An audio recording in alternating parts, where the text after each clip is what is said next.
I can't do it. My tummy hurt.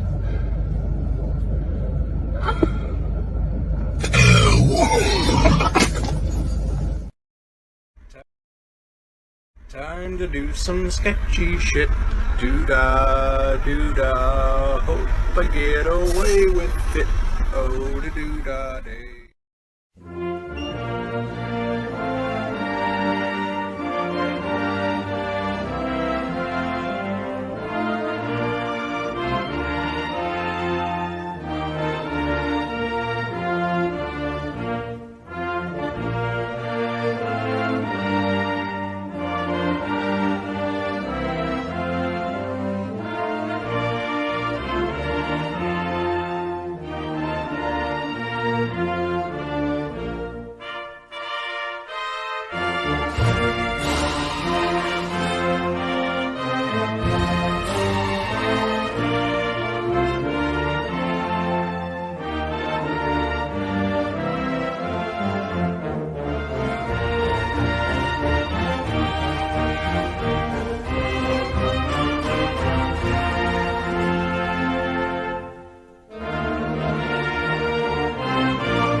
I think the poor girl's soul left her body. Good grief. Good evening, everybody. Welcome to Stupid O'Clock. Rich, are you okay? I wasn't looking at my screen when you brought us down, so I was doing other things. And then I heard that I'm like, he didn't. And then I'm in the middle of a drink. And then, of course, the soul leaving the body. I'm like, son of a bitch, you got me. Well, the comment section looks like it's on fire over here. Carl's going, what the fuck was that? And then you cussing me. And then Donna's going, this should be declared no liquid zone. Ain't no way. I've I'd never seen that clip survive. numerous times. In fact, I played it for Misty, or Crow and I played it for Misty just last week because Crow and I were laughing about it and talking about it. And my wife's like, what are you guys talking about? So I had to find it on my phone, get to start on YouTube, pause it, and then bring YouTube up on the TV so that it can be brought up in its full glory and not just watched over my phone. Misty almost wet herself. That was even better than the grandma Saturday night. Oh, and there are more cute little clips to be played. Oh God, dear Lord, save us. Well, you guys said the other clips are getting old, so.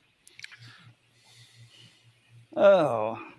So, how is Dan and John and the other Joe doing tonight?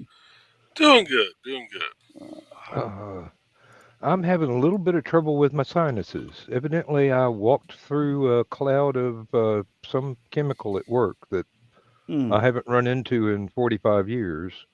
I recognize the scent, but it wasn't ammonia, but it acted like a little bit of ammonia in the air. My eyes started burning, my sinuses started burning, and it took me like 2 steps to get out of it.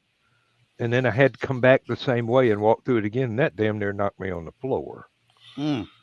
So I don't know what it was. I hope I never run into it again. But my sinuses have been clogged up ever since. And Carl just says, and we just keep coming back for more.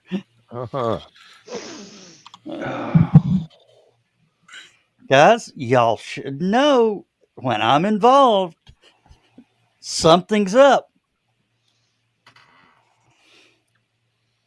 What are you doing, John? Oh, I'm beard shopping, actually. You're what? Beard shopping. Trying to figure out how I'm going to trim this mess. I kind of like this guy. Lemmy? Is that Lemmy? That is Lemmy. That is Lemmy of Motorhead, yes, indeed. Hey, and, go do that new beard style that they, get you a flannel shirt and go, what is that, lumbersexual? Lumbersexual.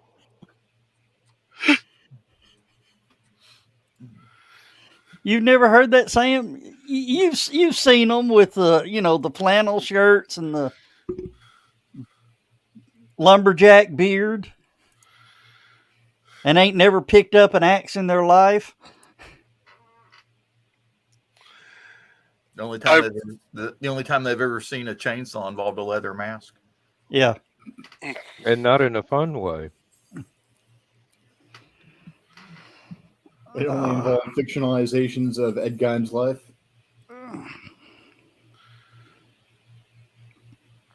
Oh, when you said that, reminded me. Y'all, do y'all remember seeing? Well, maybe John and Dan remember seeing the 2019 artwork for HallowCon? Yes. The Three Stooges? Oh, yeah. Yeah, this one. Yeah, you showed that a couple times. Yeah. Curly's grandson has seen it. Oh, dear. He laughed so hard. He wants a copy of it. Well, I'd say give him one. Oh, yeah. And that does fall under the Parody Act, right? Let's hope so. That in theory should be fair use. Yeah. But man, that worked so well. Oh.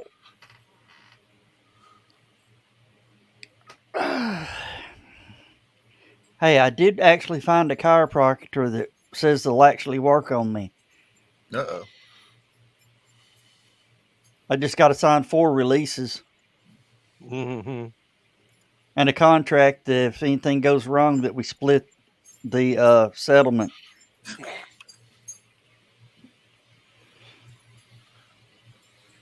Did I say that out loud? Apparently.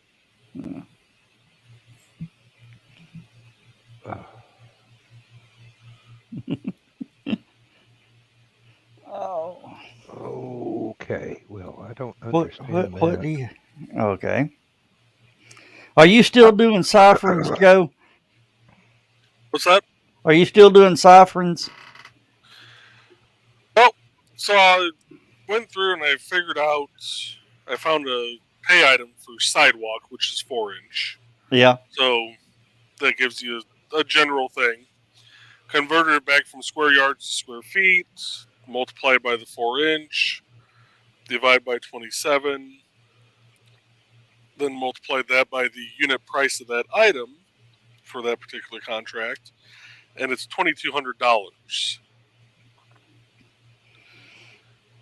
Now, that was for almost just shy of 30 cubic yards. Yeah. There's Dawn. Yeah, I thought they were a little proud of their work.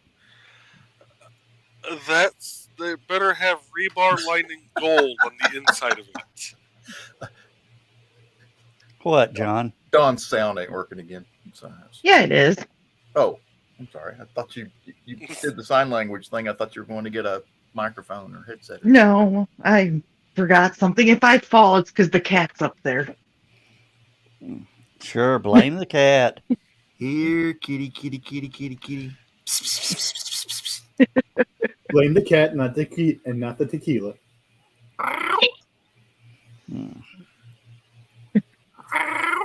Well, you know that saying about tequila hat, don't you? Which one? I1 know tequila, a 2 tequila, 3 tequila floor. I've got that on a tall shot glass. Well, I've got a tall shot glass that's got 1 shot, 2 shot, 3 shot floor. I don't like tequila because of that, as I call it, the dirty afterthoughts.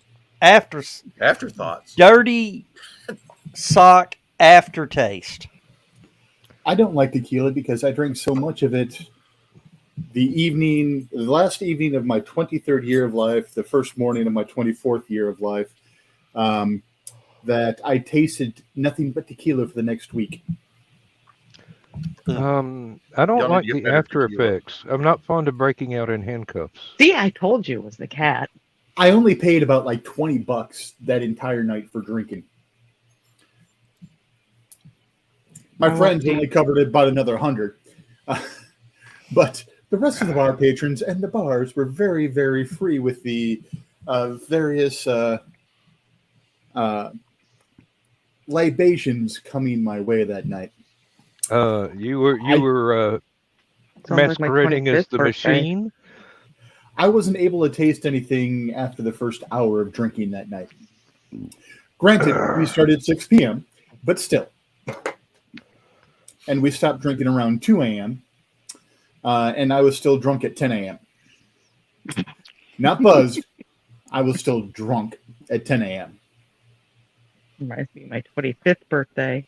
I don't know how many shots I did that night, but I lost count after 15. I lost count after 3. Is that Bram or supposed to be Bram Stoker? No, that's Jude Law playing Dumbledore in the. Oh, okay. Fantastic. That's right. The other night you were saying you're wanting to go for. I kind of like that beard. Only problem is that one's a lot darker than mine. So. No. Just for men beard. Well, I'm not sure this one would look the same if I trimmed it the same, it'd look different. He also his is trimmed up a lot higher.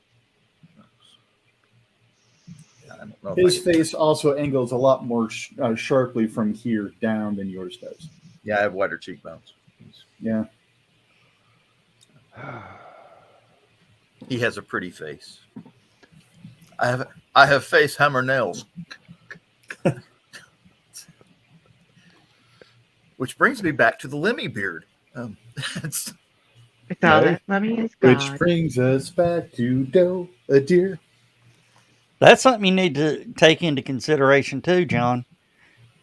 Showing the gray catches the women with the daddy issues. That's not the point. I want it to look good. I don't. The gray's there, whether I want it to be or not. Just grow it on down. Grow your hair out. Let it curl in the back. Work a couple Santa gigs in late November, December. Do what? Pay for your cons all year.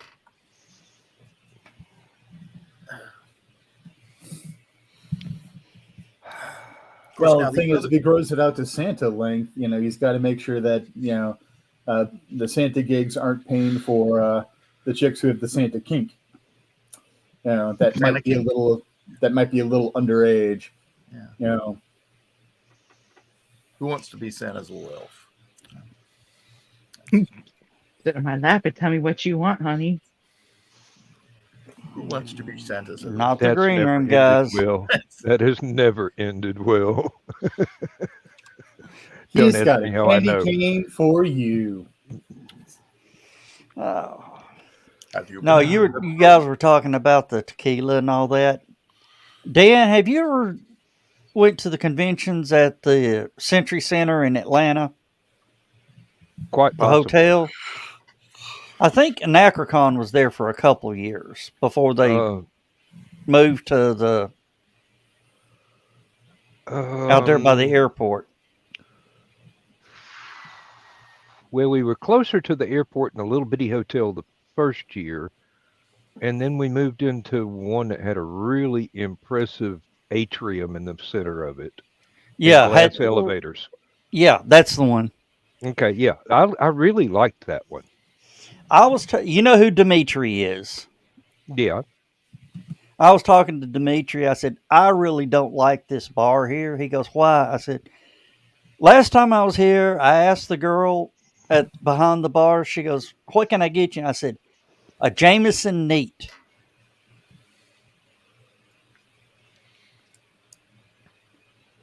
Looked like I, asked her for, something in the back room.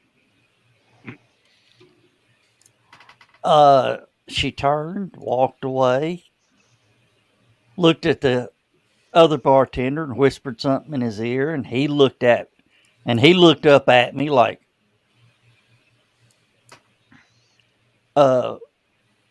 he walks over and says, what was your order again? I said, a Jameson Neat. He's like, wow, what is a Jameson Neat? Get your glass, pour the Jameson in, slide it to me. Yeah, really. No ice, no mixers. Yeah. No water. No water, tears, no nothing. no fruit. No stir stick. Just, Believe it or not. And if you would have said a shot of Jameson, he would have been fine. Yeah. But a shot. You No, don't drink I didn't Jameson want in a shot glass. It comes in whiskey. Right. That's what I mean. That's how. I mean, it's basically a trip. I asked for a triple shot of Jameson. Of course, I nursed it the rest of the night, but believe it or not, I was on an official company field trip with one of my supervisors and a couple of other folks, and they took us to the big pavilion Grand Ole Opry is in Nashville. You know, the hotels and everything in there. Yeah. Took us to the bar, told us we could have anything we wanted.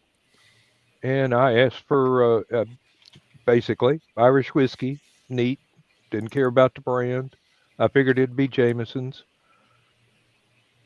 People I was with looked at me a little bit. You know, one of them got a beer, another one got a whiskey sour, another one got a margarita.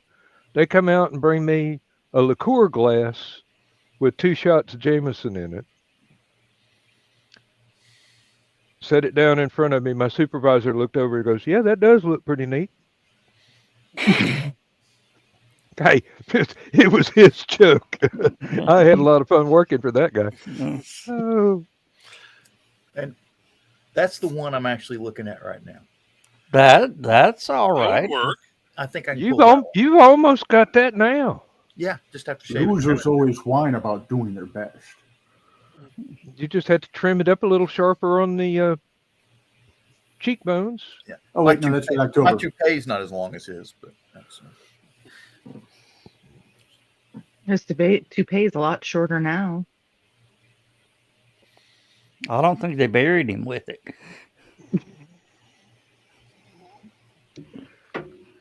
Well, I liked the way Sean Connery's hair looked in the casket. Yeah, well, at least you look good going out. Has anyone seen the cat?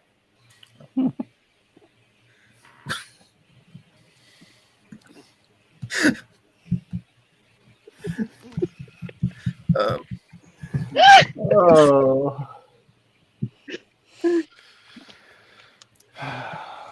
Find me a dead cat. That's- It's been a long day. And Carl says Connery's beard there would be how I would do mine. And to think I bragged about this show to a lady behind a cash register today. You didn't know I was going to be this tired. That's the problem, Dan. don't go back to that store now. I have to. Burnt that bridge. I can't. They already know my name. I went to high school with their parents, judging from the age. Most of the time, it's their grandparents. Oh boy, I'll be glad when this stuff wears off, whatever it is. Should have filed a safety report.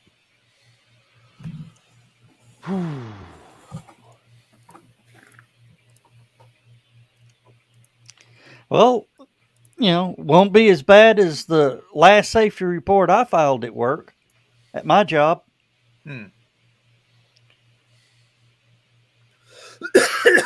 Joe has probably seen this happen many a time. Climbing into the F-150, you climb in, all that, reach in, grab, shut the door. Idiot. And you sit there and look up at it going, yeah, I just did that. Honestly, with some of the idiots that I worked with, that never happened. At least when I was around. What, John? I have no idea. Hang on a minute. No, that's that was definitely an ouchie right there. No. We got some breaking news. No, just I have no idea how to feel about it. So you guys have to be in the same boat as me. Exactly. But trust me, you'll understand why.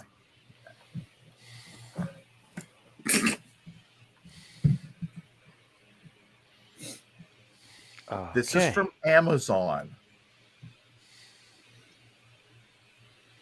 Well, for $11, it's nowhere near going to be powerful enough to actually chuck a real child. So, well, it's an empty box. Says it'll chuck a child up to 50 feet. So, yeah, we're demonetized for sure now. Okay. So it's a joke packaging. It's a joke pack. Okay, that explains it. Okay, I was like, empty box, pack your real present inside. Either that or build a really big slingshot and gift that to someone.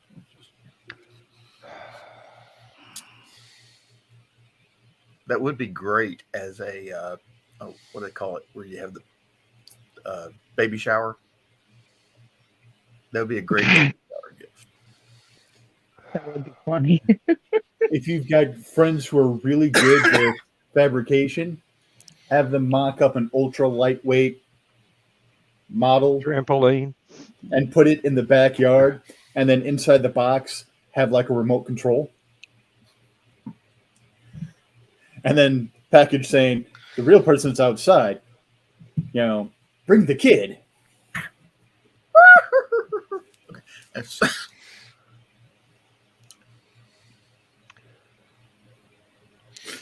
Oh, Donna, I wouldn't even touch that line in the green room, dear. Oh. Y'all paying attention? Go to the, they're... Georgia, say hi.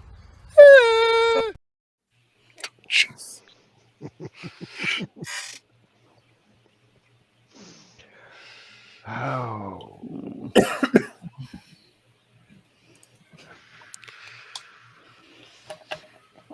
could be worse. I think we're all like just dragging today. It sounds like. Oh, I'm hurting. It's We're in the middle of a weather change, and my body's going, "You evil!" No,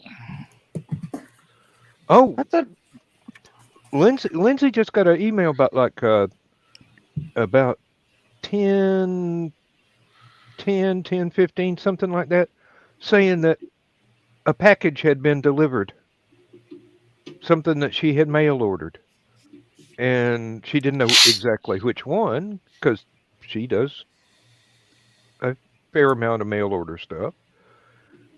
And we went outside. She's going, oh no, a box has been out in the driveway in the rain. I went out there and looked. Ain't nothing there, honey. She goes, well, maybe it's in the mailbox. So I go get my flashlight, walk up the driveway, go to the mailbox, come back. Sure enough, there was not one, but two packages for her, small enough to fit in the mailbox. And she goes, I didn't mean for you to do that. And I go, it'll be all right. It's not 15, 20 yards both ways. I mean, the round trip. I had a flashlight. As long as nobody drives by while I'm at the mailbox, I'm in no danger. And it's like we don't see headlights in the driveway when they show up. We don't hear anything. They don't ring the doorbell. They don't put anything on the porch. Sometimes they'll throw it out in the middle of the yard. and they don't set the dog off either. No, the dog doesn't even hear them. I mean, these are delivery ninjas.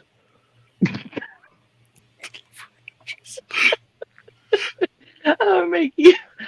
I mean, I've heard of porch pirates, but delivery ninjas, those are the ones you got to look out for. It's the team from WeatherTech.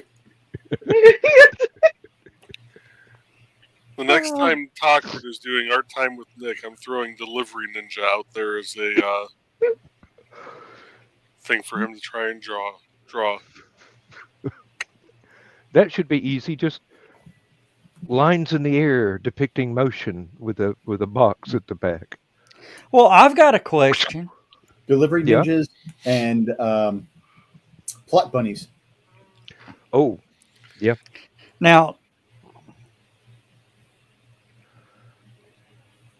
is ninjas exclusively Japan, or does every nation have ninjas and the Japanese just suck at their job? The origin is Japanese, but like samurai, it's spread. Carl. As a creative writer, I would say that every country has ninjas. They just don't. They call them some other title. And ours work very well, so you've never heard of them. Usually, So you've sneaky heard of bastards. 4 of them.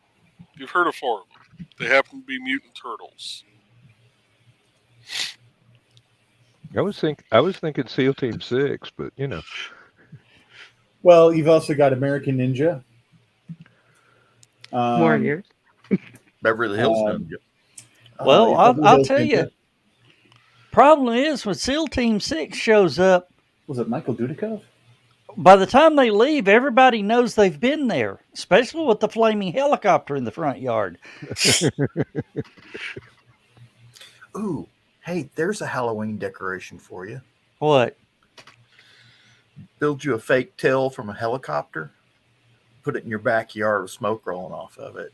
You know, Little propane torch coming up from the very end. big sign out front says SEAL Team 6 was here.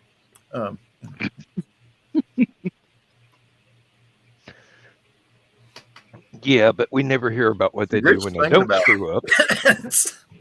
If you've got a front pond or water feature or something like that, that's not horribly deep, throw a really bright green LED, waterproof LED in there, and have it lit up.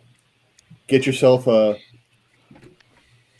something to mock up to look like a steel drum. If you can't get a hold of a real steel drum, stick it right there on the edge. and then get a really good air recycler so that you've got a lot of bubbles, and then just keep chucking dry ice in there every so often so that it looks like, some nuclear waste has been disposed of in your front yard.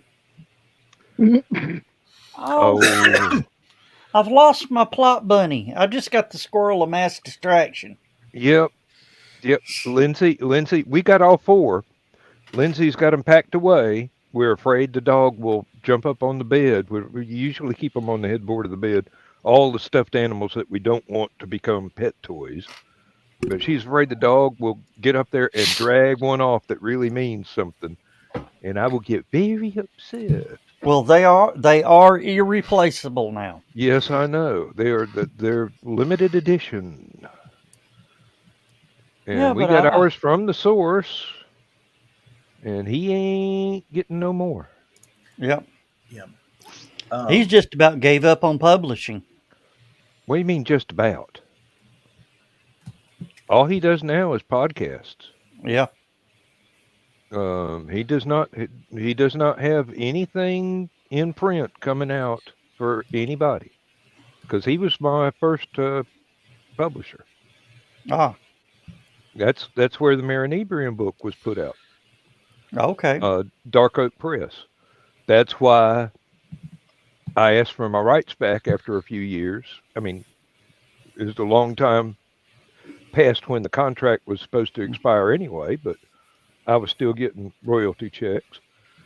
And we wanted to do a new edition of it with typos corrected and, little minor rewrites here and there. Now, and was he Scott's going to do that. Was he generous to turn it loose, or? Oh yeah, he said sure, no problem. I mean, it took all of like 5 minutes. Okay. He is a good guy. He really is a good guy. I'd love to get him on this show, but he says, "Me on a show with you again, never." No, it was extremely fair. With the royalties, the actual printer got all the money. He got exactly as much as I did off of ebook, paperback, and hardback. And the actual printer for the paperback and the hardback got the rest. You look at the prices on the back of those books, we didn't get nothing out of it. 80%, 90% went to the printer. Okay. For the ebook, he got 50 cents. I got 50 cents. Amazon and Barnes and Noble got the rest. They were $1.99, I think. Yeah. For the paperback, $16 and change. He got 40 cents. I got 40 cents. Printer, Amazon, Barnes & Noble got the rest. For the hardback, $26 and change.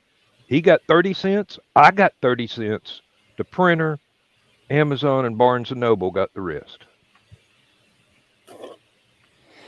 Yeah, that's where Yeah, he was bound and determined that he was not going to get more than me, because he didn't want me to feel like he was the one cheating me. Yeah. He explained it all up front. Well, he is a great guy. Yeah. I've often wondered, Carl brings this up, doesn't pay to be a writer, you got to do it out of love.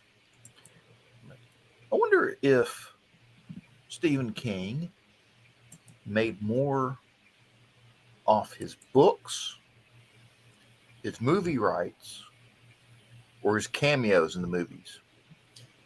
Movie rights. Movie rights, I think, would be the top earner there. Yeah. I would think actually the cameos. He's been known to sell movie rights for $1.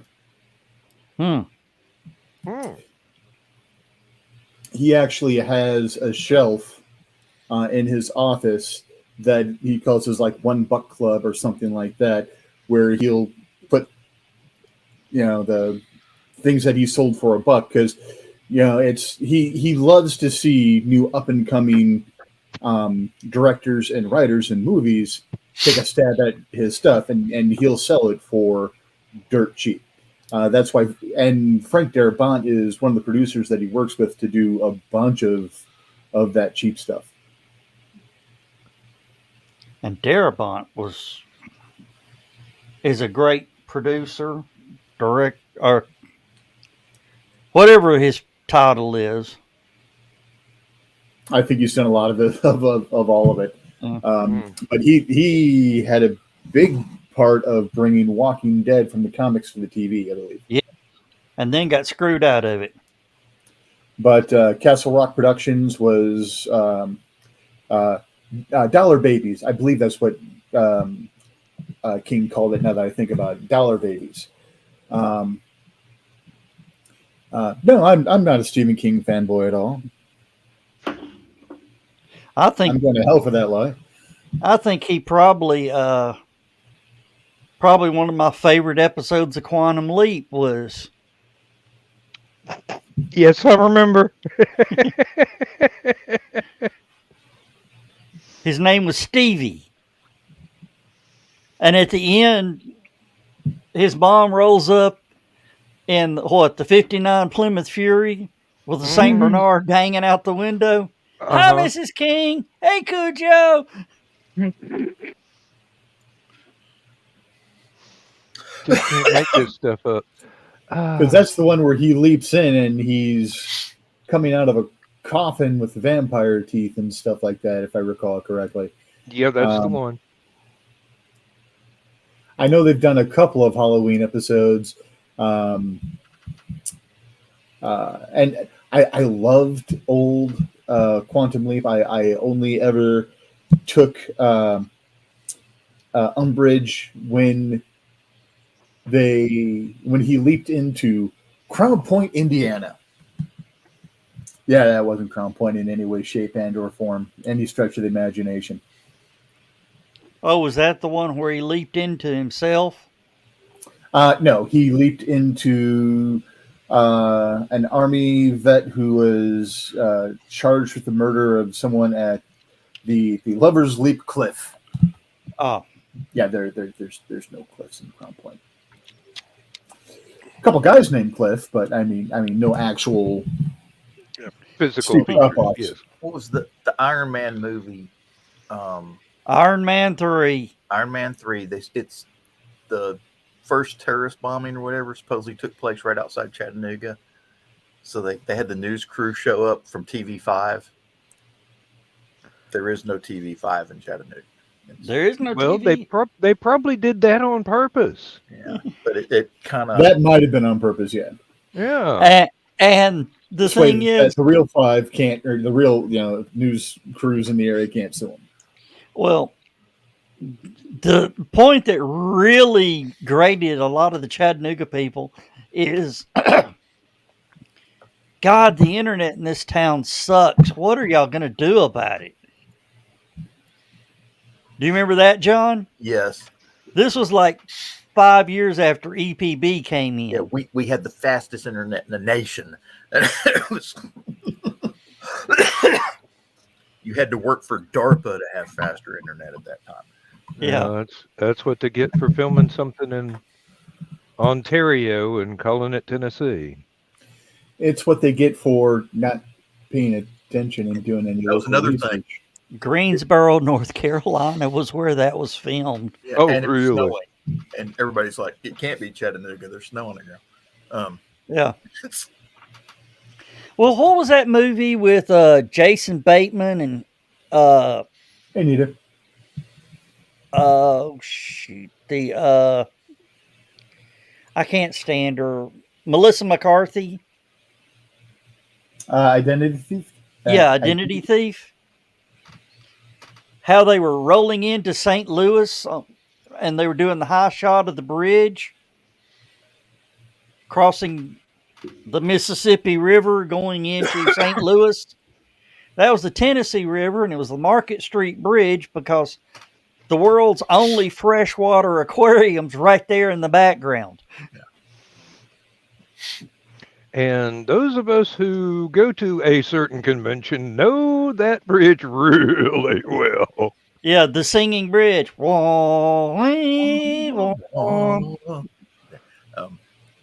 oh, for those of you who don't know, when the bridge was designed, it's a rolling basketball bridge where it's got the counterweights and both halves of the bridge come up.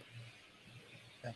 The steel part, to make sure that it's down and properly sealed together right, has this grating. And the grating, as you drive across it, there's two different types of grating. When you hit it, as you roll across it, you'll hear one octave. When you hit the center, you hear a higher octave. And when you hit the outside, you hear that low octave again. If the bridge is not lined up properly, the octaves are not lined up properly. So you can tell just by a car going across it, there's something wrong with the bridge's alignment. Neat engineering thing.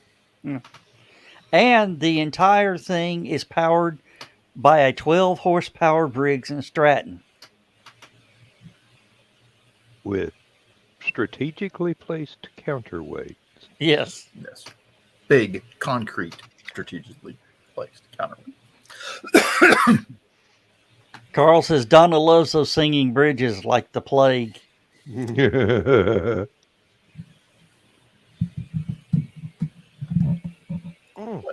It's not that bad. It only has. I mean, it's a nice bridge. They just refurbished it. It's really nice. Yeah.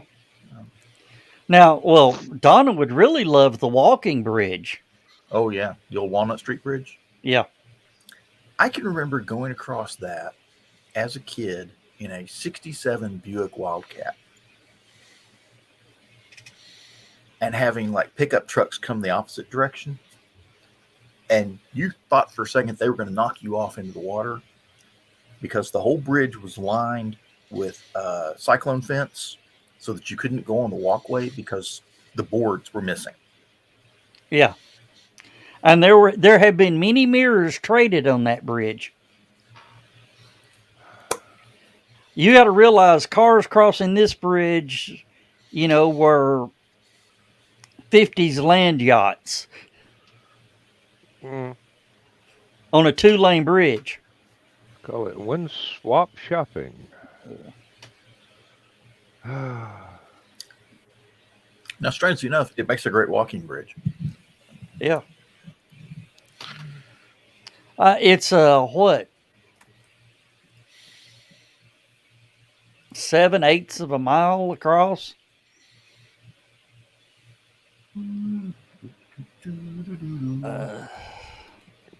Let's see here. According to Wikipedia,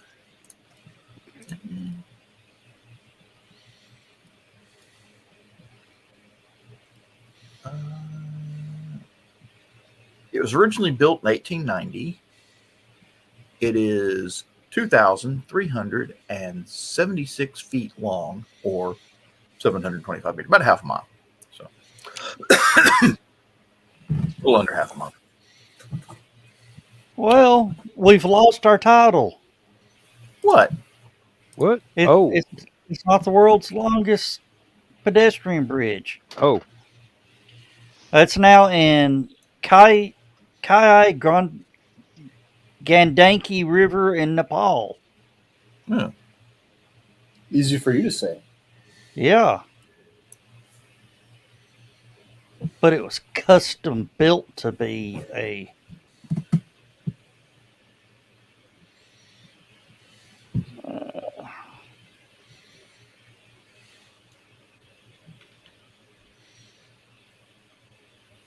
Yeah, I know how you feel there, Donna. If things harmonize just wrong at the tinnitus, it's like listening to really bad feedback that nobody else can hear, so nobody can turn the hell down. Oh yeah. It's like, but you're talking about like noises and stuff. The neighbor next door, had some friends over today, and the houses here are really close together, and I could hear the music in his house, and all I could hear was the bass, and it's not like the bass was loud. It was just, that's what I could hear, and it was starting to make me feel not so great. Nah, I wasn't like that, Rich. No. I'm about to get off my or have a get off my lawn moment. For So when we were still living in the house out in the Heights over here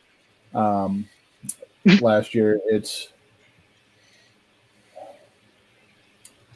I'm laughing because I live 2 blocks from the Heights when somebody refers to it here. so I used to live in a town called Kingsford Heights. So around here we just call it the Heights. That's Peoria But- Heights, the Heights. Hmm. So I was able to hear people's music about a mile and a half before they got to my place.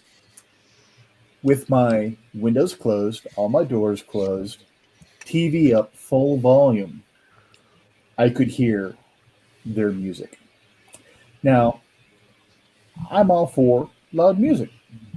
I enjoy it. But when I can hear your music a mile and a half away over my TV at full volume with the entire house buttoned up, there's an issue. I don't need your music to give me CPR.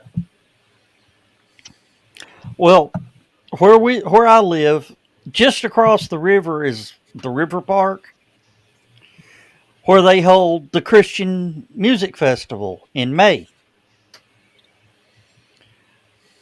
It's the weirdest thing. If you're outside, you can't hear it. Inside the house, it sounds like they're in the front yard. Mm-hmm. The harmonics are so good that your glass picks it up and is able to rebroadcast it into your house. Yeah. Yep. It's crazy. So that day, most of the neighborhood is out on the front porches, yelling back and forth across the street. How you doing? Doing good. Sure is hot out here. Yep. Quieter out here than it is inside. The whole neighborhood does that. Yeah.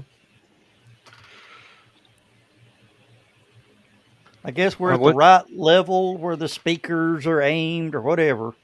I once had a little bitty boombox that I used on the machine I ran at work, just sitting there playing cassettes. Let you know how long ago that was. I had one of the supervisors come out of the their little office right there, 10, 15 yards away, was about to complain about the noise from my stereo. He took about 2 steps away from the door and realized he couldn't hear it outside of the office. He had to walk all the way up to within 3 feet of the boombox to hear it. But inside the office, between the big glass window they had so that they could watch what everybody was doing, that The thing was funky rattling harmonics like of glass that turns it into an a drum amplifier. head. Yeah. And he goes, well, I can't tell you to turn it down. You can't hear it out here neither. Went back in. Well, what is it, John? The infrared lasers that the military uses? Oh yeah, there's a laser that you can actually use to eavesdrop on people because it reads the Laser mics. Yeah. it reads the window vibrations of people talking inside a room. Actually, some of the better ones can actually, you just aim it at the building and it can pick up the conversation on the wall. That would be a good one. It takes a Yeah. lot to vibrate concrete.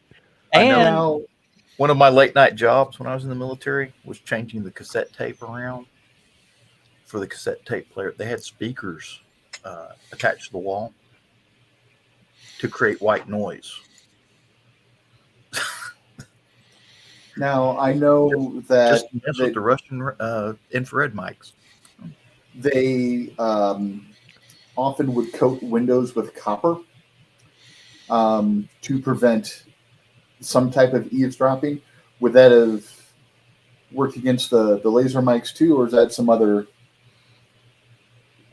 Because I know there's swaths of areas that doesn't look like there's anything there, but it's actually some type of black site, because of all the copper that actually poisoned it, so nothing will grow. It I know they use a gold copper kind of tint on the laser protective goggles and the periscopes on the tanks and stuff. That if somebody shines a laser at you, it reflects a bunch of that, so you don't get as hard. But that might be the same thing, that it messes with the laser return or something. I don't know. Yeah. Just at a guess from what I have read, it would depend on the frequency of the laser. Certain colors, they might as well be a flashlight if you shine them on the same color target. Green tint will stop a green laser. Red tint stops a red laser. I think that's why they like using gold and copper, because they have that iridescent quality. So it covers a wide spectrum of reflectivity or something along those lines. Yeah, Carl says scattering the laser. Yeah, most likely. Well, actually, no. It's just the color of the laser. If it matches the color of the target, it's just light. The actual intensity of the laser doesn't do anything. Now, I have seen, it's on YouTube. These guys built their sound system was here. Speakers were way over here. And the way they connected the two was through laser light. Yeah. The sound system broadcast the sound through the laser light, which shot, across the field to the speaker receiver to play the music. But that was back when they were using red lasers. Now they probably use green lasers and blue lasers and all that. Sharks with lasers. What? Sharks with lasers. And not just any lasers. Now, friggin' Gesundheit. Bless you. Bless you. Thank you.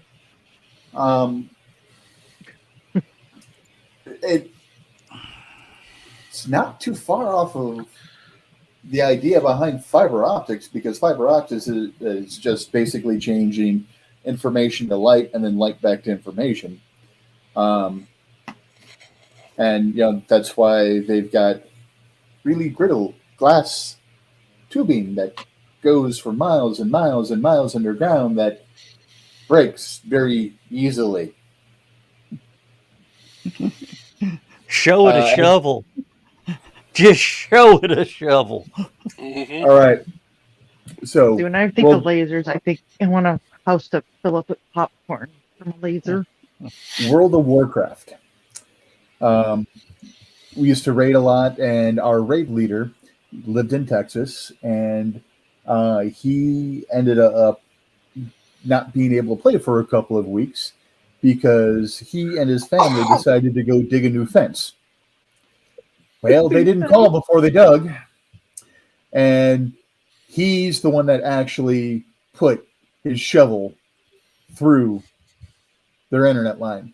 And it took them about 3 weeks before they could get someone from their ISP out to go ahead and fix it. Gesundheit. Gesundheit. That's 2. Well, 3 if you count mine.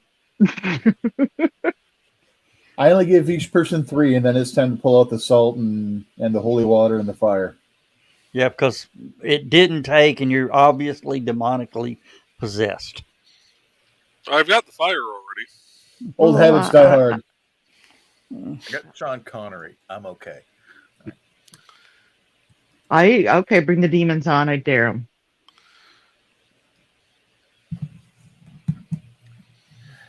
I think they'd be scared to get into my head. They'd be like, what the hell?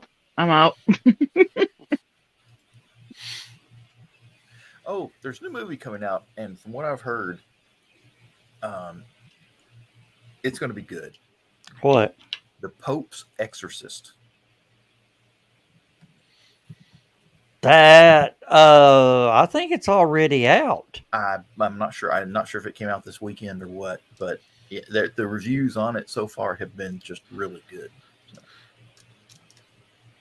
Well, Says I'm it a- releases April 14th. Oh, April 14th. Okay. I've been hearing a lot about it too.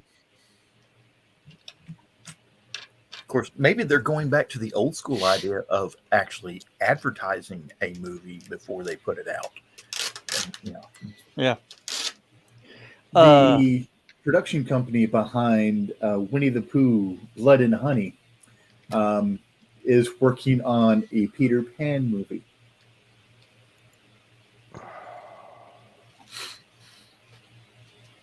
yeah, because the characters are now public domain. I think just because they can.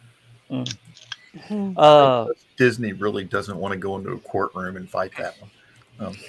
Well, Um, again, the Peter Pan story itself, they don't really have any ability to stop. It's just if they go along the Disneyfication of it. I like that Disneyfication. I Disney. don't think I've ever heard it put that part. Well, if you've ever give you an example, Little Mermaid, based on a story by Hans Christian Andersen, if I remember correctly. Was that- yeah. Yep. But if you go to Studio Ghibli, they did Ponyo, which is pretty much the exact same story, just doesn't have the Disneyfication to it. So, Yeah, the crabs and the fish didn't talk to you. but I do love that at the very. If you ever watched the Disney movie Moana, Yeah. at the very end, one of the bad guys in the film was this monster crab that collected treasure, and they defeated him by flipping over on his back. And so he's laying there. He couldn't get back up. And at the very end of the movie, he comes back in, and he's singing the song that he had been singing during the musical number he did. And he goes, "Is anyone going to help me now that the movie's over?" Says, "Yeah, if I had a Jamaican accent, my name was Sebastian, you'd help me, wouldn't you?"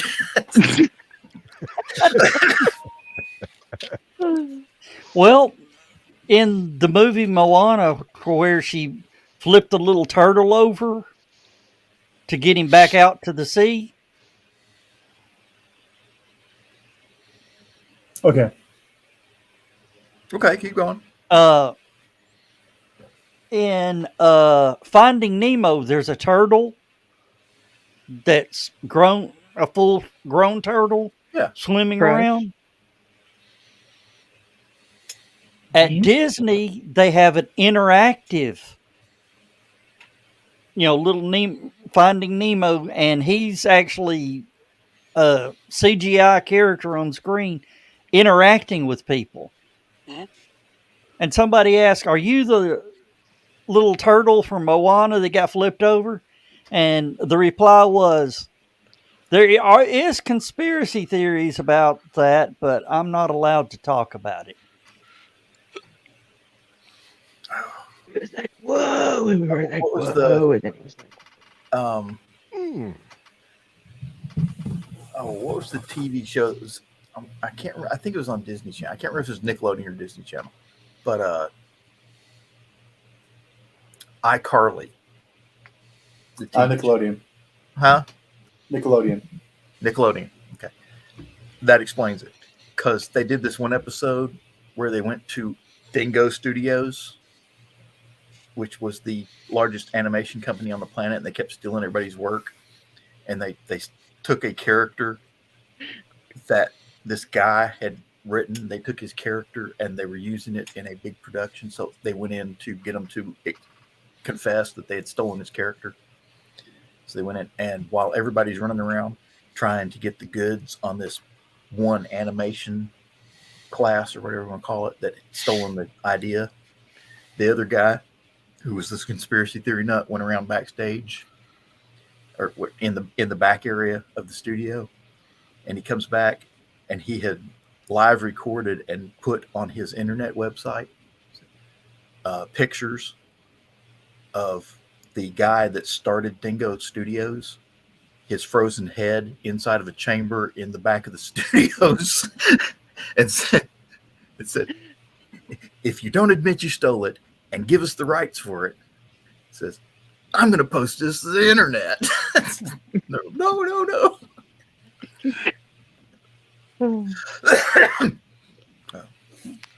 He's not at Disneyland. He's at the studio there in Los Angeles. Actually, I think there is a room in the Matterhorn at Disneyland that makes the fake snow, and that's actually the machine that keeps his head on ice. Just Oh wow, it's 11 o'clock. There's- I'll have to Yep. cut out here pretty soon because Ted will be getting home from work. Well, Walt Disney was a 33rd degree Mason. Well, I always figured he's a little bent. Yeah, he was a 33rd degree Mason. There's also a Club 33 exclusive club. that it costs thousands of dollars to join. And Yeah. if I remember correctly, there's a waiting list Yeah. to get into the club. So even if you got the money, you got to wait for somebody to die before you can get in. Or somebody to leave the club, whichever. After having heard of that years ago, I was going, well, are there any perks besides its exclusive? I mean, it's Okay, part of it the thing. It's noteworthy to be in. Is that the entire point? It has an excellent bar and smoke lounge. It has its own cigar shop, and it has a 5-star rated restaurant, supposedly. Disney says it does, but nobody knows for sure because the only people that get to rate the restaurant are the people that are in the club. So, And you don't talk about the victory. but yes, that would be cool. And pretty much everything that you're not allowed to have at Disney, like the mixed drinks, Is there? is there. Everything you can't have at Disney is in Club 33. Marijuana, heroin, methamphetamine. Hookers. I wouldn't Get out put of my it back. head, Dan. Not ever going to happen, Rich. We're going to have to write a story together. Trouble is, They're kind of like we'll write the same Like the words at the actors. same time. they're kind of like the actors that you normally see at Disney World, except they're built a lot better and the costumes are a lot racier. Yep. Now Probably everybody's stain proof a lot better. Does Yeah, this really. go for the Prince Charming too? yes. Hey, animatronics don't matter. Just whatever you want it to be. Welcome to Westworld. Ah. God They damn have it, a guy Dan. that- Get out of my head. Don, they've got a guy there that looks like Dwayne the Rock Johnson, dressed up as Maui from Moana. Ooh. Okay. Sometimes they don't have him dressed you up like his character from Jungle Cruise. That too. Yeah, too, as long as probably. he's not wearing his You used to fanny work pack, over in we'll the be public- fine. He used to work over in the Polynesian village and did the fire wand thing. So Going down the hall. Be right back. All right. did you know that Dwayne the Rock Johnson was in Star Trek? Yep. Voyager. No. Oh wait, Voyager. Yeah. Was it- and Deep Space Nine. I don't know about the DS9, but I know it was Voyager. It was when Jadzia Dax was getting married. She had a engagement or a what do they call that bachelor. She had a bachelorette party, Yeah. and he was the fire dancer at her party. If I'm not mistaken, I might be mistaken about that, but I'm pretty sure. But I know about the Voyager scene because when he's questioned about it, he goes, "It didn't happen." Do you want to argue with me? Now, I understand that Mick Fleetwood was in a Next Generation episode. He Yeah. was, but the costume he was wearing was so it looked like a fish. Yeah. Mhm. And the costume he was wearing was so over the top you couldn't tell it was him. Mm. And he Kind didn't of get like how Star Wars is nowadays. he didn't get Yeah. to talk like that. So Well, Yeah. I think the character did have a voice. It was just one of those it sounded like a fish. Yeah. special effects made up sound things. Yeah. That was one of the Luxana Troy episodes. Yes, at the very Oh, okay. he was an ambassador from this planet, so and he was beaming down to some sort of peace conference. And just as she was getting ready to beam off, everybody was getting ready to beam off the ship. She had read his mind accidentally, and figured out Roxana, accidentally. yeah, Right. and figured out he's a terrorist. And his robe that he was wearing, this big silvery robe he was wearing, was actually made out of an explosive. He was a suicide bomber. So Worf and them quickly grabbed his arms and escorted him to a brig. Yeah. That's when there'd have been a big hole in the Enterprise, right through the middle of it. I've always wondered why they don't, the transporter's supposed to detect all that sort of stuff. Yeah. Well, maybe it came on in a shuttlecraft. No, he beamed on. Oh, okay. Well, yeah, it But- could have been detected to start with. The interesting thing about this race is they cannot handle warp travel. They have to go in hibernation while the ship's at warp. So they went down to a cargo bay where the doors could be locked, and they locked them in the cargo bay, and they just stood there in a deep state of catatonic hibernation for the entire. But Worf and Wesley both went in there and were staring at them, and Wesley was like, "They're so weird looking," and Worf's like, "I think they're handsome." In case I don't make it back, good night, guys. All right. Good night, Tom. I just heard him pull into the driveway. So, All right. Thanks for dropping in. Yep. Have a good night. You too. And then there was 4. Rich Four will and a be half. back momentarily. Rich is sort of there.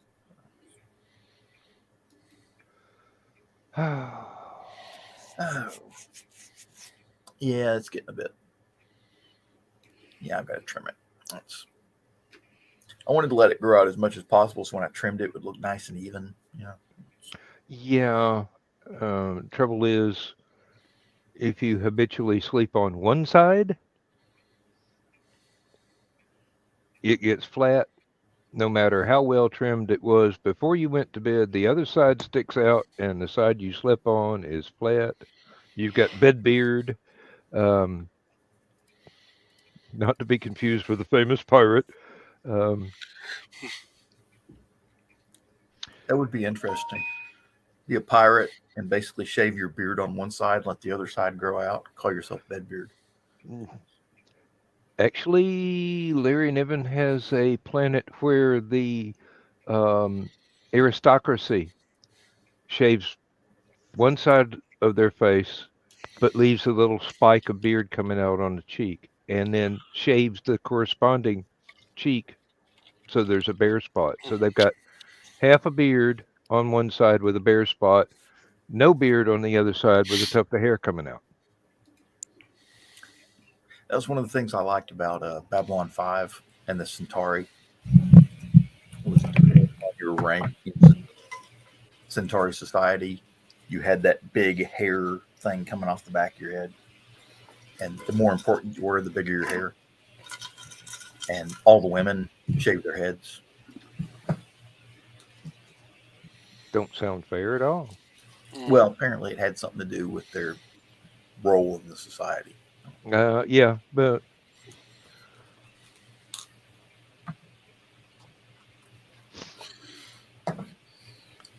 culture is a strange thing. In some places. It What? always bothered me that Star Trek has had all these spinoffs. They tried to do a spinoff with Babylon 5. And they tried to do the Excalibur thing. Hmm. And that didn't work too well, even though it had a great cast. I mean, that's another thing that kills me is the show was well done. The cast was great. The stories were pretty good. But for some reason, the network just couldn't get behind it the way that it should have.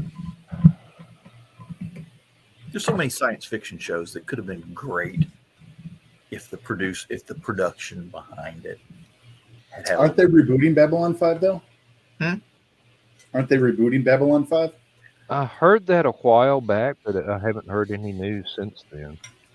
I believe a lot of it's wishful thinking, but just like Firefly. Oh, they're rebooting Firefly. No, they're not.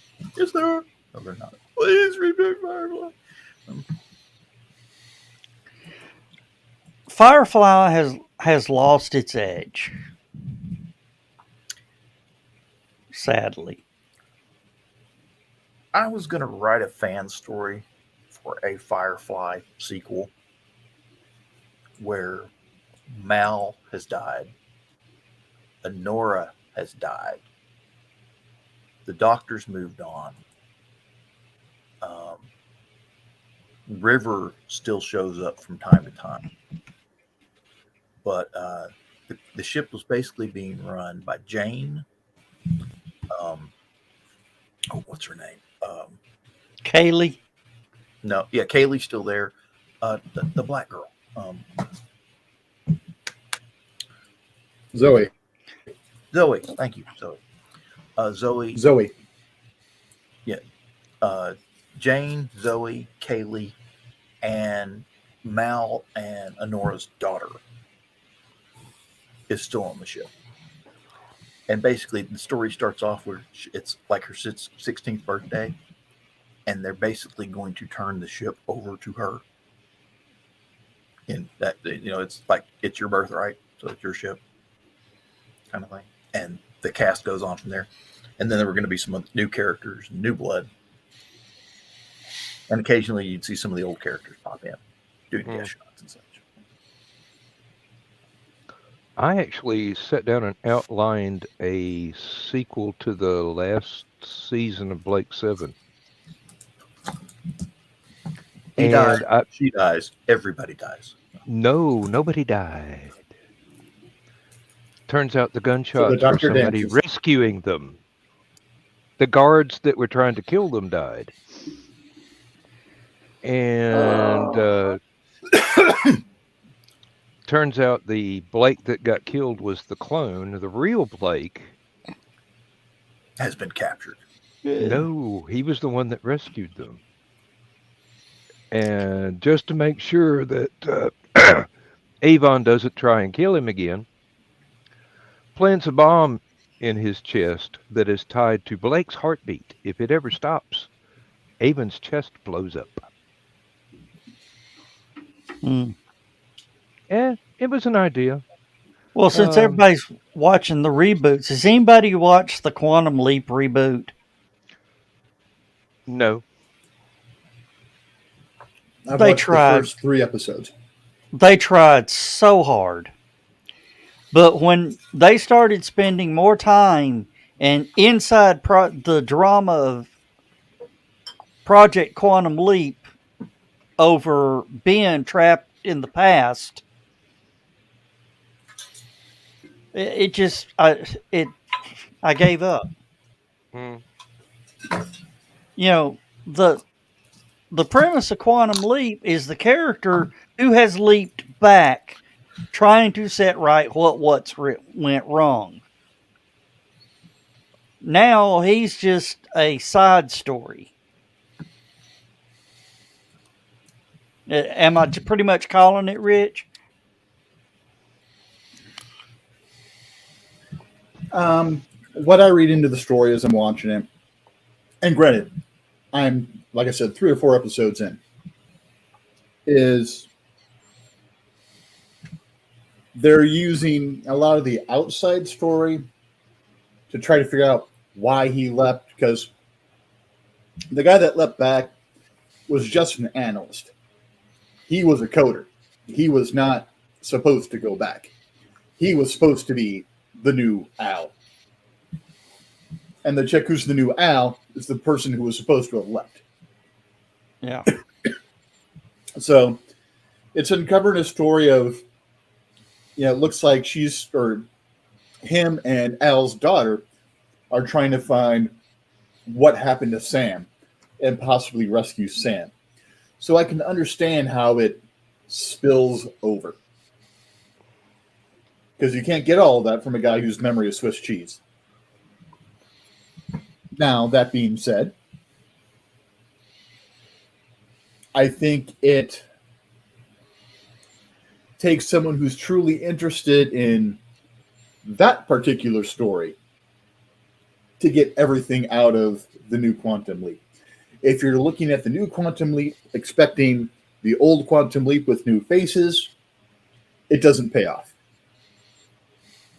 If you're looking at it to be a completely new story, it doesn't pay off.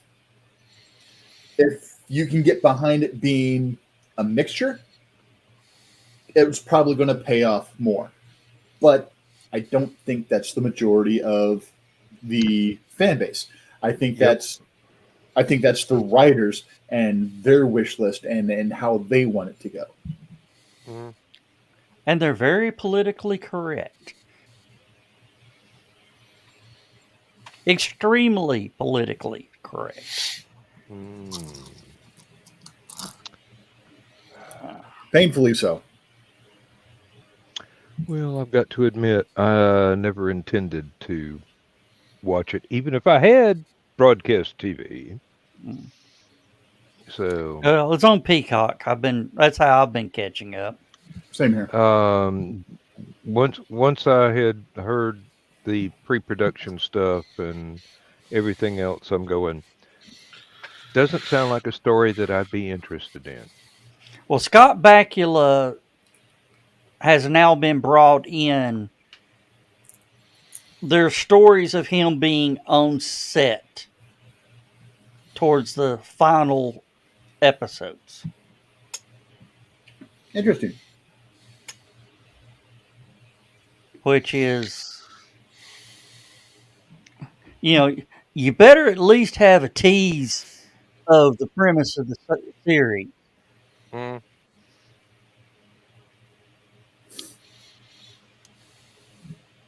Suddenly I am reminded of the Knight Rider in name only with the team of wildly Mustang. variant vehicles that kept teasing, hey, we're going to bring back Michael Knight.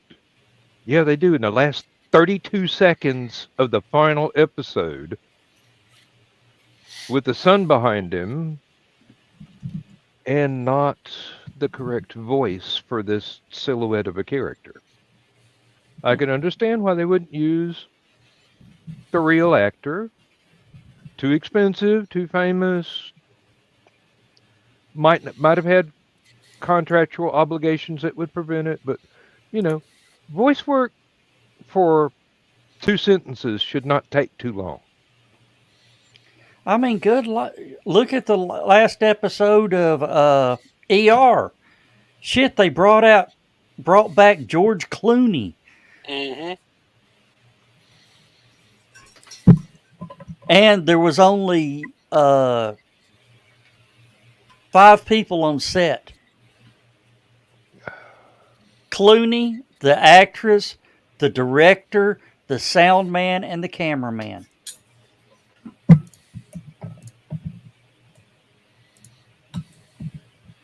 That was to keep the secret down.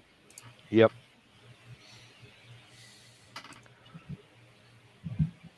Kind of like Empire Strikes Back. George Lucas, one of the directors, and one of the guys, the story writers, came in and they showed Mark Hamill the script, where it turned out that Darth Vader is actually Anakin Skywalker, his father.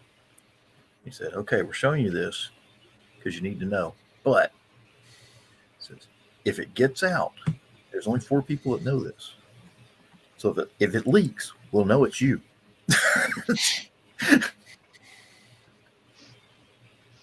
And then he just gave that Joker laugh in. Oh, that sounds like Elon's trick. Of course, the other one I liked was Kit Harington when Jon Snow died. And they told him, says, "Okay, Jon Snow comes back to life in the next season, but you're not allowed to tell anybody. He's like, oh, okay. So he told his mom, his dad, grandma, his mom. He's bought this new sports car. He's driving down the road, and he's driving a little fast, and cops pull him over. Cop gets up, goes, okay, there's two ways we can do this. Says one, says, I can write you a ticket. I have to take you downtown and book you because you were over speed. And they tow your car. Two, says, you can tell me whether or not you're going to be in the next season of Game of Thrones, and I'll let you go. He's like, I'm in the next season of Game of Thrones, and the police officer goes, carry on, Lord Commander.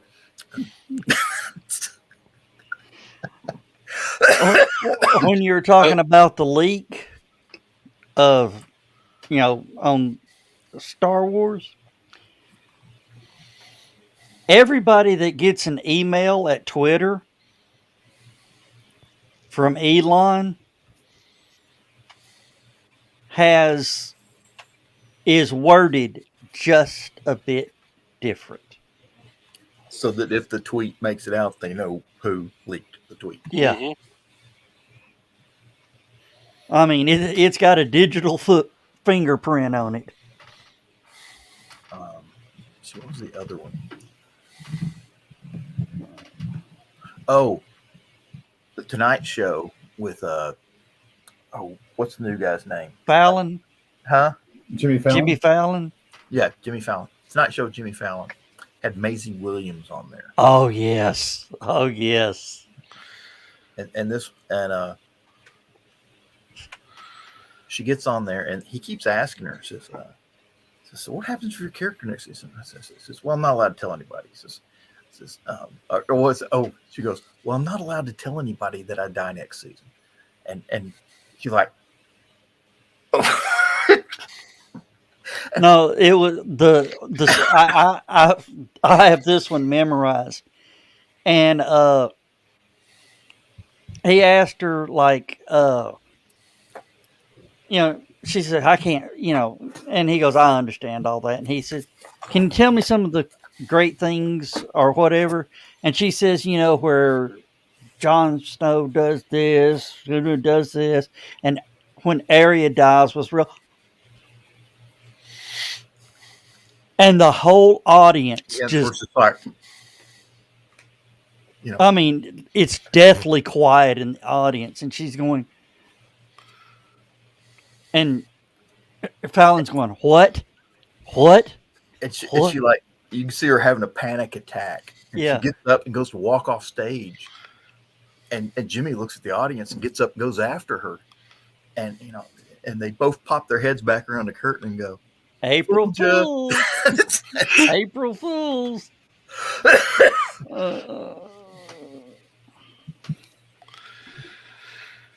I don't know if I had her on a talk show, I'd be asking her questions about her Doctor Who character. Mm-hmm. That would interest me a whole lot more than Game of Thrones, because I know it's George. Everybody dies eventually. Of course, she was also in the New Mutants movie that came out. Wolfsbane. She played Wolfsbane in the New Mutants. Have I not seen that? I don't think I've seen that. Well, here's the thing. It was teased since I was still on help desk for coming out, and then finally came out in late 2020 or early 2021. I can't remember. And I've been off the help desk since 2012. It has had one of the longest development hell after being in the can. It was released 8 years or so after. So, but yeah, it came out and it was pretty good. More of a horror bent. It had a Nightmare on Elm Street vibe to it. Yes. Mm. Very psychotropic, In a mental institution. I mean, thriller-ish mental institution, Shutter Island hosts the New Mutants. A lot of mine screwery. I almost said the other word. I behave. Mine screwery. Not really what I think of when I think of New Mutants, but again, but if they not wind up, my property. if they wind up at the Xavier School after that movie, Yeah. that explains why. So, no. Hmm.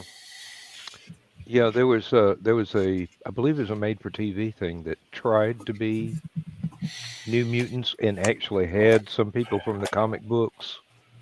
Yes, And that was on Channel 9 back in the day.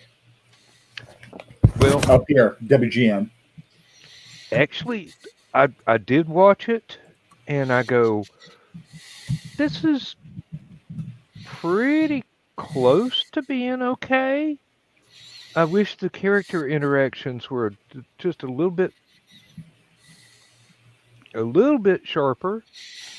Um,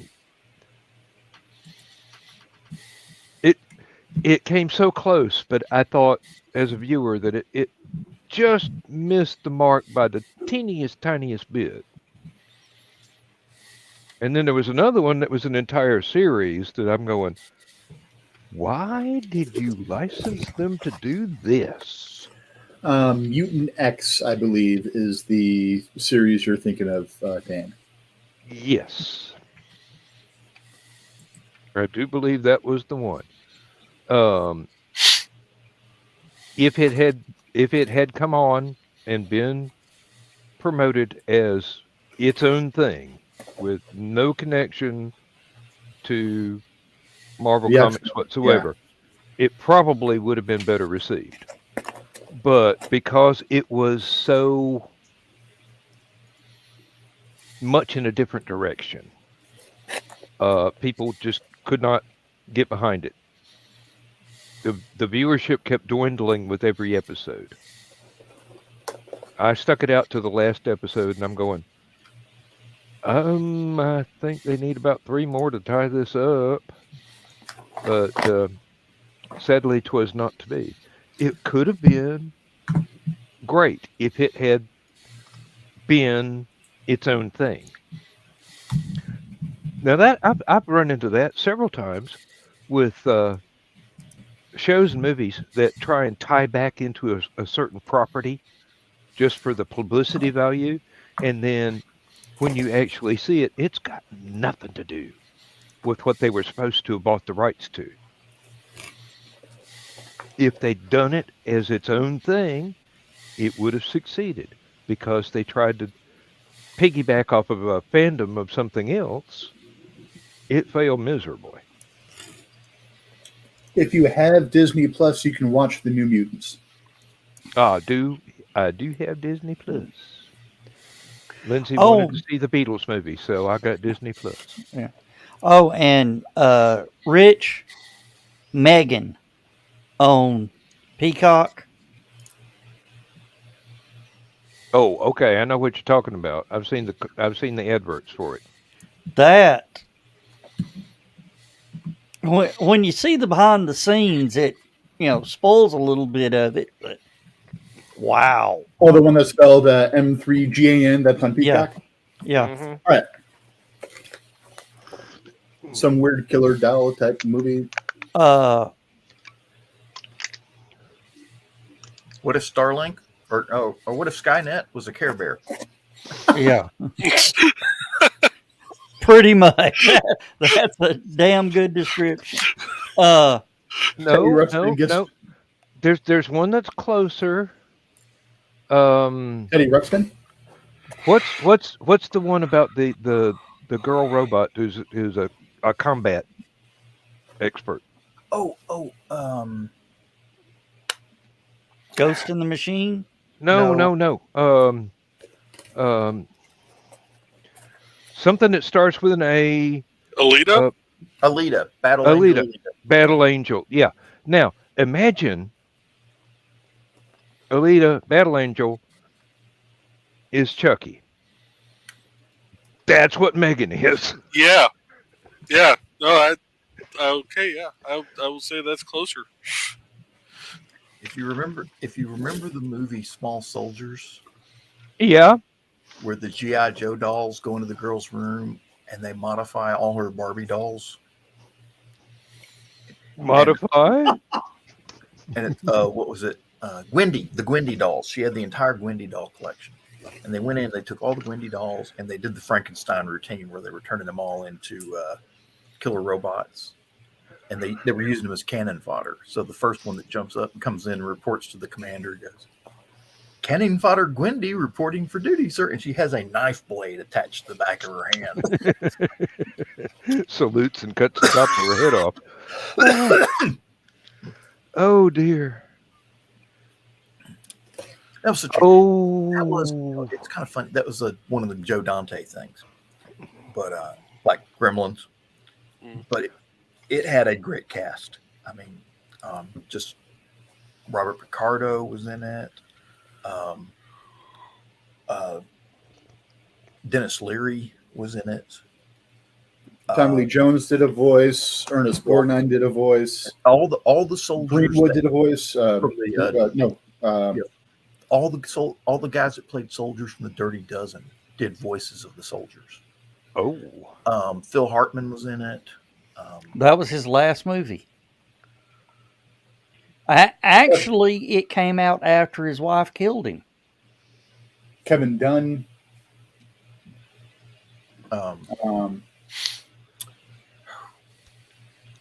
Darn it, the red-haired girl. Peppermint Patty? No, could be though. The love interest chick. Robin Kirsten Lively. The love interest in Small Soldiers, Kirsten Dunst. No, the mom. She always plays some Irish chick. Catherine O'Hara. Thank you. That's the one. Kevin's Wow, we mom are all in over the Home place. Alone. Yeah, her. Kevin's mom from Home Alone. Catherine O'Hara. Oh, what was the one? Actually, there were. I think there were two movies. There might have been three, but I know I've seen two.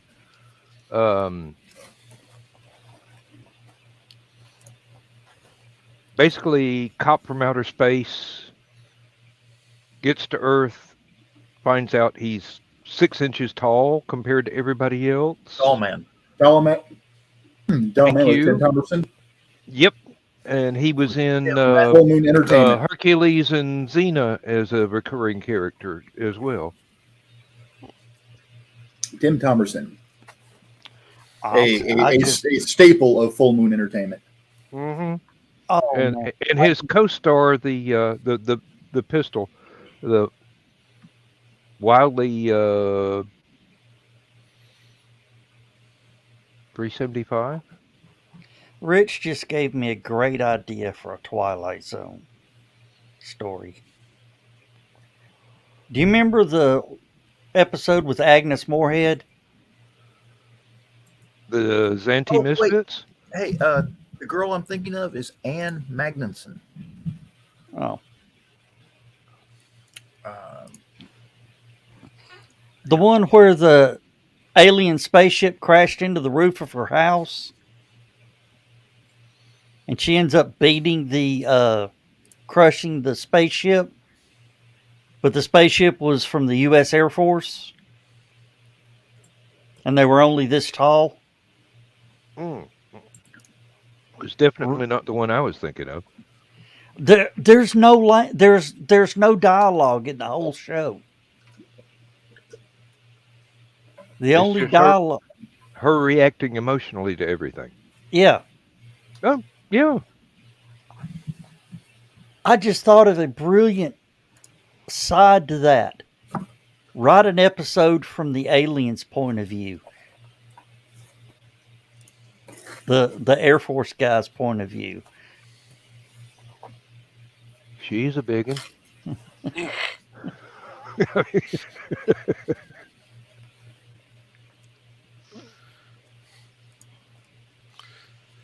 Just don't I've seen sell it as commercials for a that sequel sandwich. to Attack of the 50-Foot Woman. Hey, that was a good movie. Hey, Carl goes, that was a good episode. Yeah. I didn't know there was that much silk in the world. Mm. I prefer the one with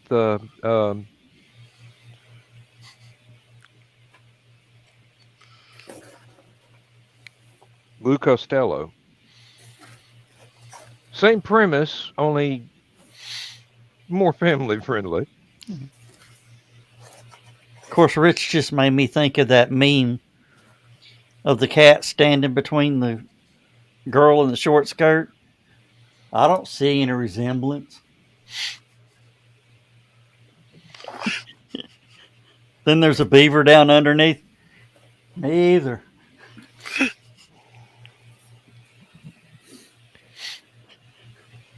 One day I got to have a long talk with that boy.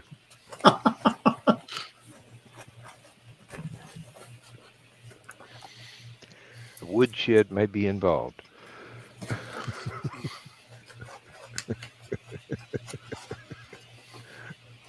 Somebody make up your mind. There we go.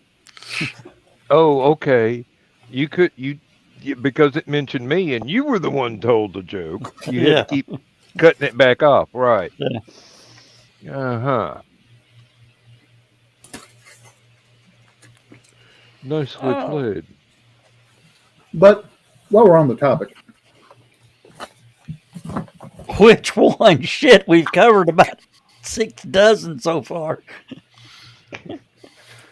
so does anyone else find it strange that toxically masculine males are always looking at other males that they view as not as manly, calling them a certain turn of phrase, we shall say. Yeah, I understand completely. Of course, that's But the probably thing is, why. they're chasing that same certain turn of phrase. So why? Why are you calling someone that you think is beneath you what you're chasing? You're basically saying, you're golden, don't change. I want you. They're disparaging something that they think is beneath them and using the same term for what they wish was beneath them.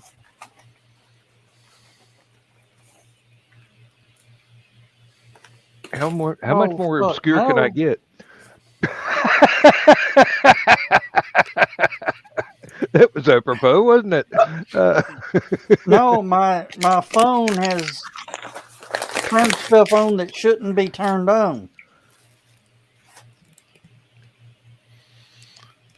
Who just popped in? Oh, Dawn's back. Okay. I'm no, not even in the green room. Nope.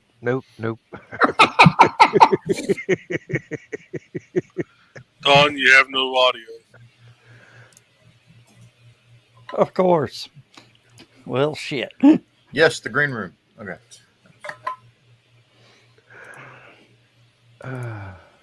Nope. Huh? We still Back can't. at it a couple of times.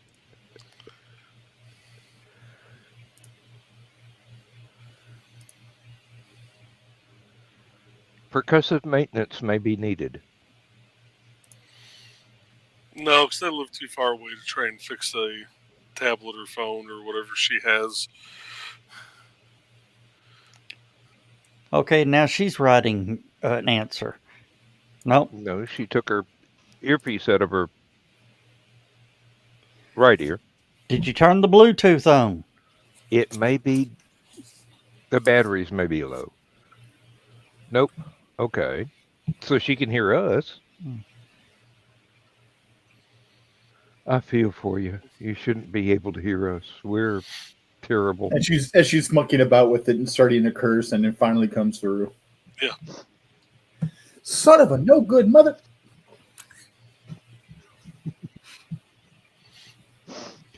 Oh, Megan means Model 3 generative and Android.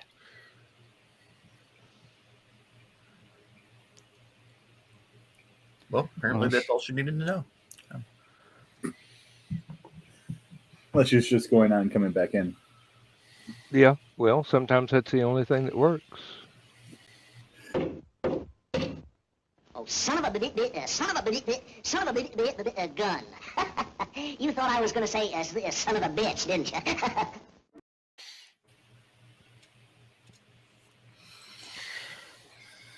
Sometimes you just got to play the video. Okay, she's back. Let's see what happens. Mr. Don't Music, everybody please. interrupt at once. All right, I brought her up. Can you hear me now? Yeah. Yes. Good. You called? You rang. So to answer the question, yes, this is the green room. Behind the green door.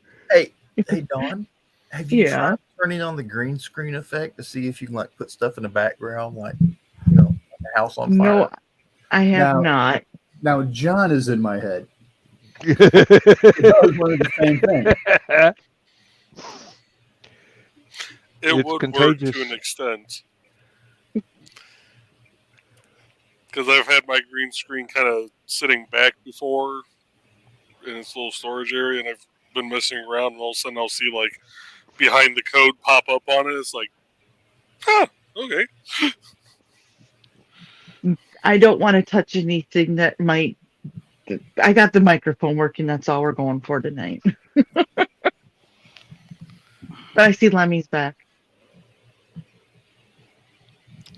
Yeah, now I'm leaving. Hi, Joe Dog. I gotta go. There's been a lot of liquid consumed. You got to see a man about a horse. A Russian horse that used to be on a racetrack.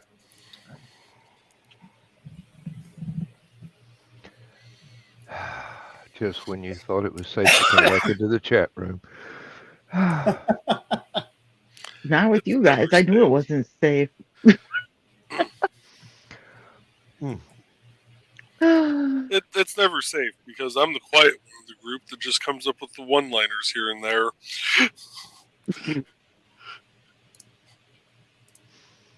I'm a little concerned about the fact that there's like. I'm trying to figure out how to say this nicely. I'm the only female here tonight. We'll say it that way. Yeah, I was watching my mouth because it's not the green room. Donna's in the chat. Wish she was in here with me. Of course, occasionally we get other females in here. I know. Stephanie shows up a lot, and occasionally Donna shows up here. Every once in a while, Michaela. I And know. Thessaly. Haven't seen her in a while. She was here just a few weeks ago. Yep. Yeah. She was gonna turns play out- her. We used to get Heather. Heather. Yeah, but then Heather became a nurse, and now she has no free time. I mean, How dare that seriously, adult thing get that- in the way? That's a difficult job, and I don't fault her for not having time to waste with us. Damn that adulting thing. Well, I'm hoping she still shows up in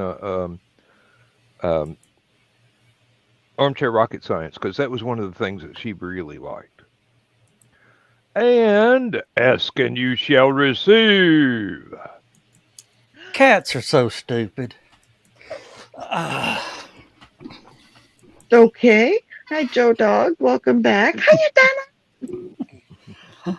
No, I had my I can't hear two Donna. cats sneak into the room and hiding under stuff because they didn't want to leave. So I pulled out the little red dotted laser Mm-hmm. They totally forgot why they were hiding and had to get the red dot, and I let them right out the door and slammed it behind them. How's that, John? And Hang on a Joe minute. Doug, Try it now. Can you hear me now? Yeah. Yeah. It The helps episode- if you have the mic turned on. Yeah. The episode of The Twilight Zone was entitled The Invaders, Season 2, Episode 15. Original air date January 27th, 1961. The what? What was it called? Invaders. The Invaders. Invaders. Okay. Which is a good. Didn't that was the spinoff, right? It spun off from Twilight Zone or something like that. No. that No, was it Glenn was Martin. The Twilight Zone. It was just the title of the episode. Yeah. But there was a series. I was Yes, thinking about that was a Quinn Martin production. It was an alien invasion series. Excuse me. Very well done. Very well done. Very well acted. And for the time, had some pretty good, but if basic special effects. 1967 to 1968. Created by Larry Cohen.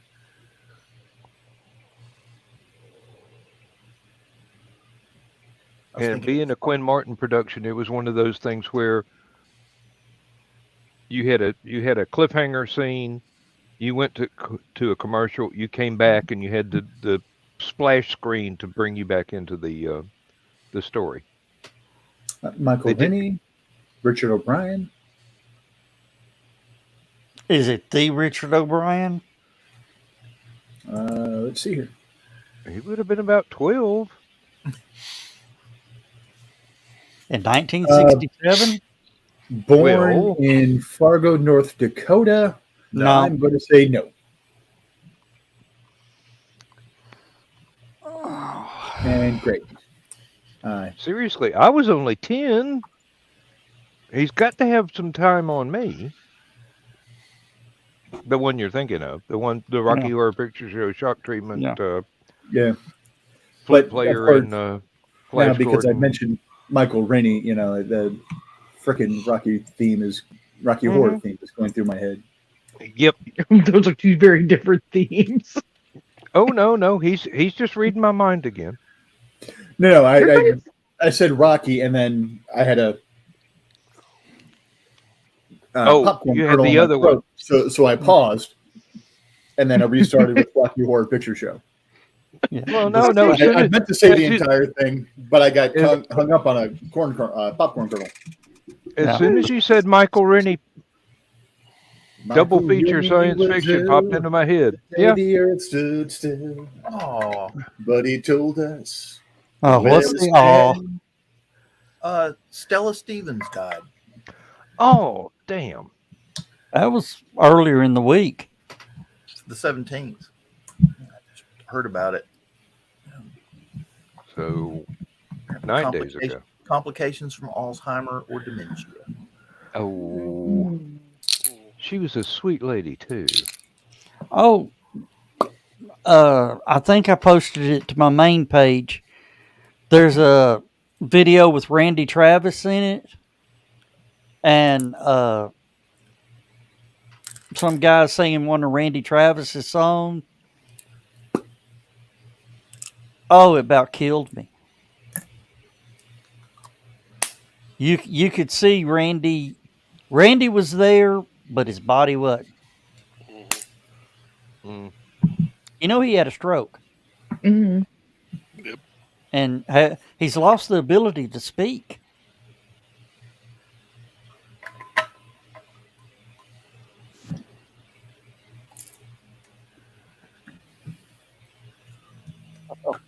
Well, tell Calvin hi for me. I got some more stuff coming. What?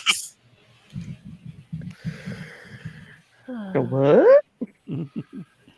Oh, I sent Calvin a gift box last year. Yeah. And now the toys are all under the radiator, and Carl has to take a fishing rod and sweep them out every once in a while. Mostly underneath the fridge. The Oh, ones we underneath can the fridge. find. Yeah. The ones we can find anyway. Oh, I shall return. You have been warned. Yeah. Well, I'll make sure these are all catnip laced. Of course, you got to drug the cats up. I'm just kind of looking around where are they? I just got the death stare through the camera.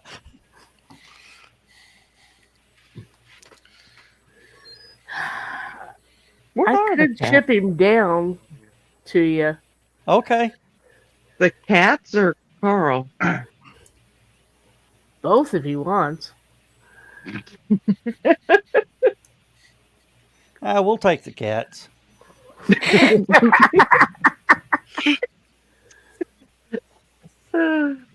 I think Donna will be fine being stuck with Carl. Yeah, but is it Donna being stuck with Carl or Carl being stuck with Donna? Let's put it this way: Donna did not think it was going to last 35 freaking years. But you're so happy it did.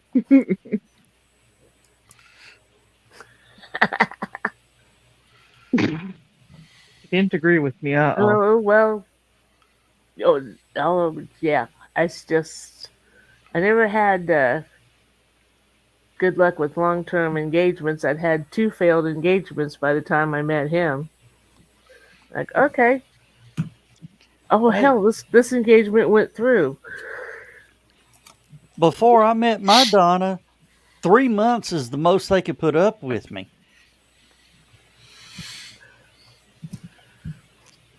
Let's see. I think I went 2 years with my first fiance and almost 2 with my second.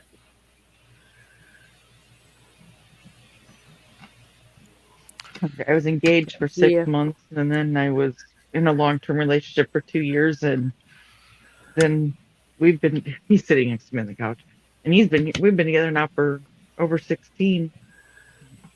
Before the psychopath, my longest was maybe a couple of months, if that. Then with the psychopath, it was a couple of years. And then after I got away from the psychopath,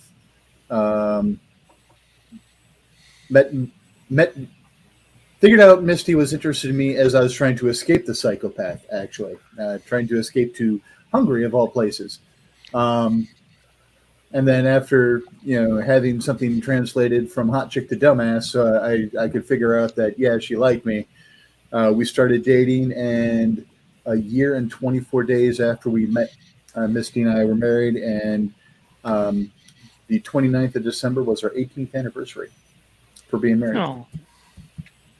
Now, point of order, Joe Dog, there was a little bit of ambient noise, even though I've got the bone conduction headset on. I don't know exactly, but I thought I heard you say months. I think minutes is what you meant to say. No, it was months. Yeah, 20 years for me and my wife that we've been together. Well, Lindsay and I are working on, what is it now, 17? Or is it 18? Better figure that out real quick. What? Oh.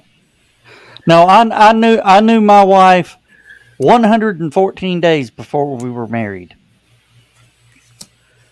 Oh, I knew Lindsay for about 10 years before we ever even thought about being romantic. Yeah. Dad and I met over the internet originally in 2000 and kind of went back and forth for 6 years before I finally moved down here. Lost track of each other, and I'm sorry, Joe Dog. Of course, now with with our wedding vows, that death do you part is sort of now we're just seeing who can hold out the longest.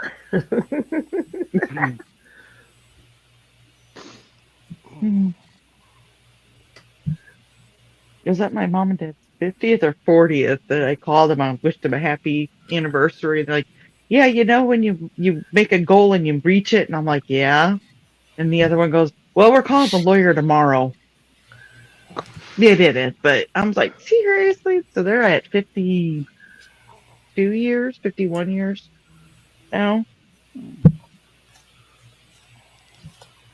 Oh, we're both probably going to get shirts this year that say that can be arranged.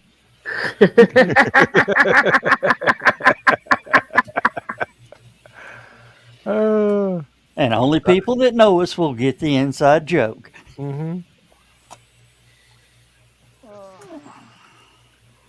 Well, we kind of expect to see the end of it every show you have.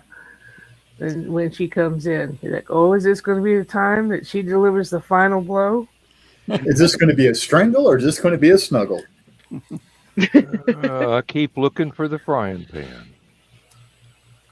Just like I do in another couples show, I keep looking for the frying pan. Yeah, if I suddenly go missing and Misty now has new cookware, you know what happened. Well, Donna's already said she's not going to hit me in the head with a pan. We've paid too much money for them. I've already said that's a quick run to a good pan. Really? Mm-hmm. Good cast iron costs money these days. Yep. Maybe there's a reason she kept picking up cats that attack show dogs, you know?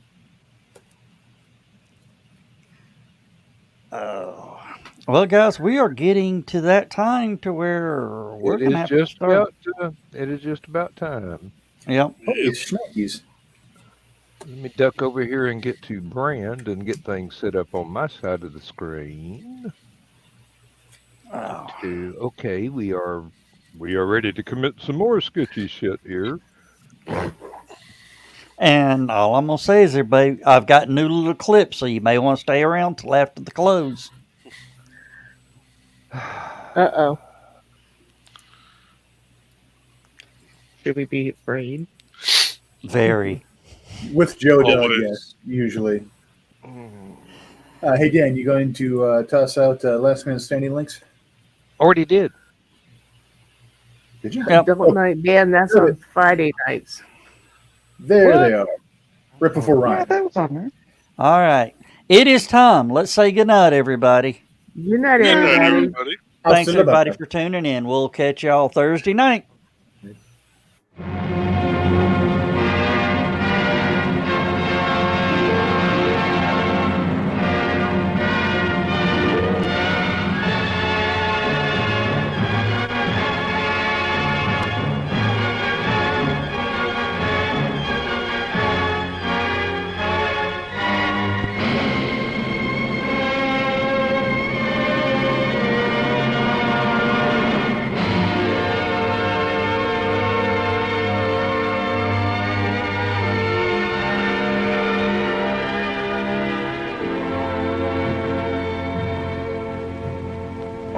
Slept the surly bonds of earth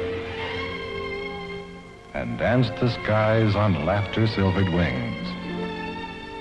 Sunward I've climbed and joined the tumbling mirth of sun-split clouds and done 100 things you have not dreamed of. Wheeled and soared and swung high in the sunlit silence. Hovering there, I've chased the shouting wind along and flung my eager craft through footless halls of air. Up, up the long, delirious, burning blue, I've topped the windswept heights with easy grace, when never lark nor even eagle flew. And while with silent, lifting mind, I've trod the high, untrespassed sanctity of space, put out my hand, and touched the face of God.